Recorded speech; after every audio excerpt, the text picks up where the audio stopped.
दोस्तों, क्या कोई औरत अपने बच्चों का कत्ल कर सकती है? मारूफ अदाकारा सरवत गिलानी ने इंकशाफ किया कि वो डिप्रेशन की वजह से अपनी नौमौलूद बेटी को जान से मारना चाहती थी। हाल ही में सरवत गिलानी ने निजी टीवी चैनल के मॉर्निंग शो में बतौर मेहमान शिरकत की, जहां उन्होंने दौरान हमल और बच्चे की पैदाइश के बाद होने वाले डिप्रेशन के बारे में बात की। सरवत गिलानी ने कहा कि मुझे पहले 2 बेटों की पैदाइश के बाद पोस्ट पार्टम डिप्रेशन नहीं हुआ, इसी वजह से मुझे इसके बारे में कोई इल्म भी नहीं था।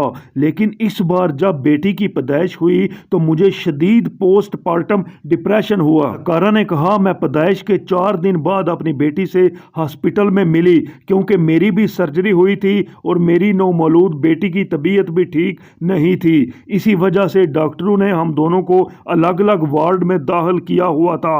उन्होंने कहा, मेरी नौमौलूद बेटी को मां के दूध की तलब थी, जबकि मैं शदीद डिप्रेशन में थी। जब मैंने अपनी बेटी को गोद में लिया तो मेरे दिल में ख्याल आया कि मैं इसे नीचे गिरा दूं ताकि ये मर जाए। सरवत गिलानी ने कहा, मैंने अपने शोहर को अपनी कैफियत बताई, जिस पर उन्होंने मुझे कहा, तुम परेशान ना हो, तुम्हें पोस्ट पार्टम डिप्रेशन हुआ है, कुछ दिन के बाद तुम बिल्कुल ठीक हो जाओगी।